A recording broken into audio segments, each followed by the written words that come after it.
All right, everybody. So for today's notes, this is Tuesday, April 21st, 2020. We are going to talk about infinitives. We are going to talk about infinitives because we're going to use them to form a new type of grammar sentence called indirect statement and indirect question.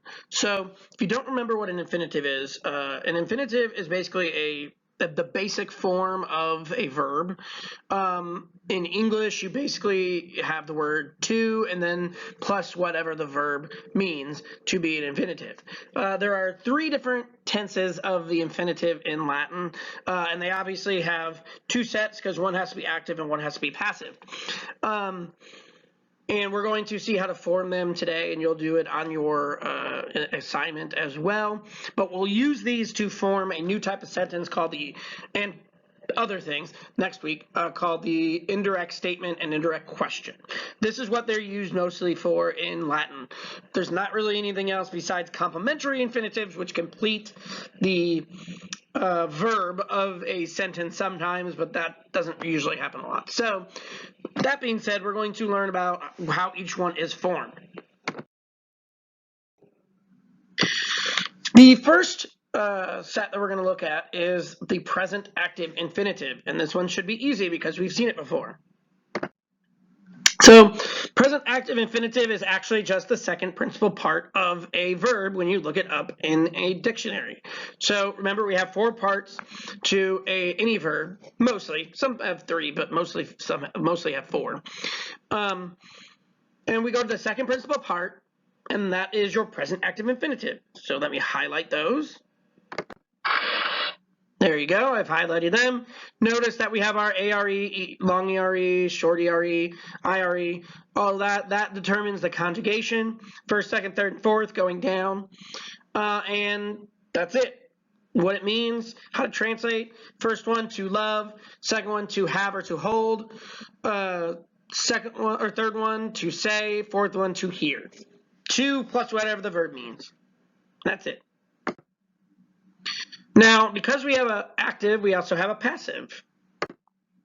In order to perform the present passive infinitive, you take the first, at least in the first, second, and fourth conjugations.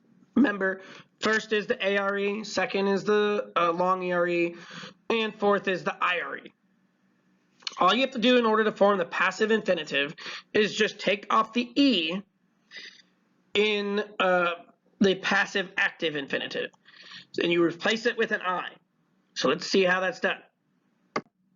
So here is our present active infinitives of first, second, and third, or first, second, and fourth conjugations. All we have to do is take off that I and replace it with an take off the E and replace it with an I. Excuse me. How it's translated? Starting at the top, amari, to be loved. Remember, passive voice has that form of to be in there in the middle. So to be loved, to be held, or to be halved, which is weird. So to be held is probably better.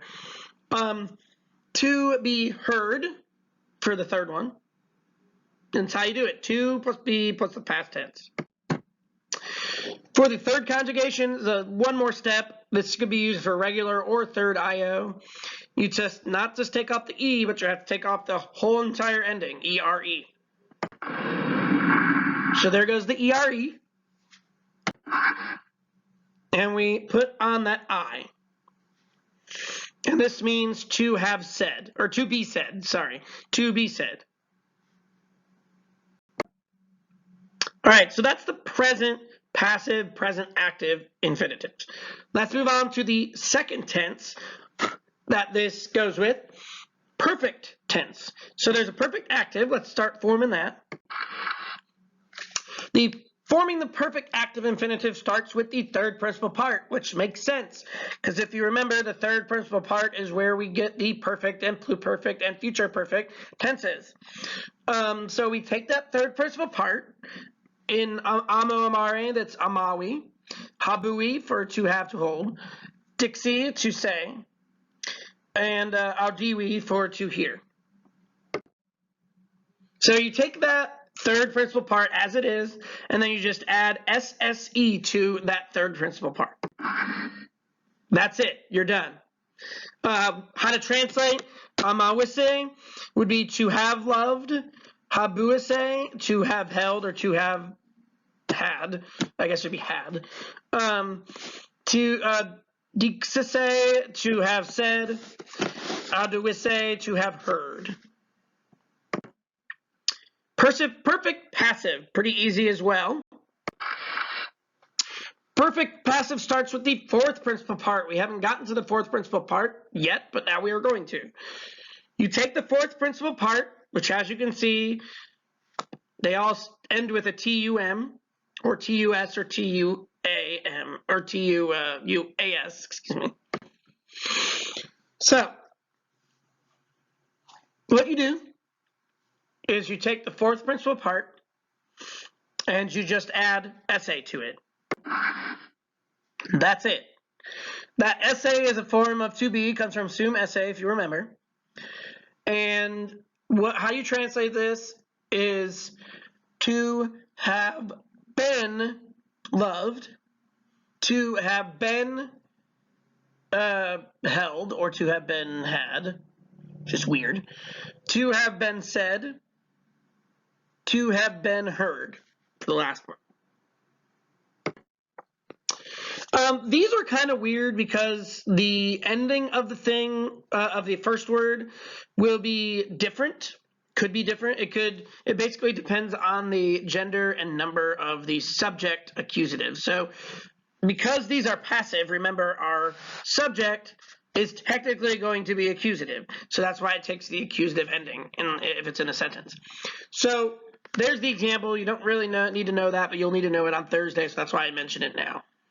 Okay, so that first ending changes with whatever word it goes with. Now, we have our present, passive and active infinitives. We have our perfect, which is basically past tense, active infinitive. There are future active and passive infinitives. To make the future active infinitive, you insert UR into the middle of the perfect passive infinitive. So we have our perfect passive infinitives here. We just did those. And right after the T, you're going to insert your UR. And there it is. Amaturum, habiturum, dicturum, auditorum. That UR in the middle of the word is going to tell you that it is future active infinitive. How to translate this? They don't use this word a lot, or this infinitive a lot, because it sounds so strange. So amaturum esse is to be about to love. Sounds weird. Habiturum, to be about to hold, or to be about to have, or something like that. Dictorum, to be about to say. Auditorum, to be about to hear. So to, actually it wouldn't be to be, it'd be to about to. No, to be about to. Yeah, that's right. So it sounds really weird, and it sounds kind of strange because they don't use it a whole lot. And I don't remember any time that I've ever seen it. Oh, I have actually, because I've seen the UR, but it doesn't be used a lot because it sounds so weird. Now, future passive. Technically, there is a future passive. They hardly ever use it. I cannot tell you how many times I've seen a future passive in any of the normal Latin translations. Not almost ever used. And not a lot of people teach it anyways, so I'm not going to make you guys form it or anything like that. So on the assignment, just put like a line through it or something like that when you get to it. But that is it. That's all for the infinitives. We will use these infinitives to make the indirect statement on Thursday, so make sure you review these before doing that. Okay? And hopefully you'll have a good rest of the day.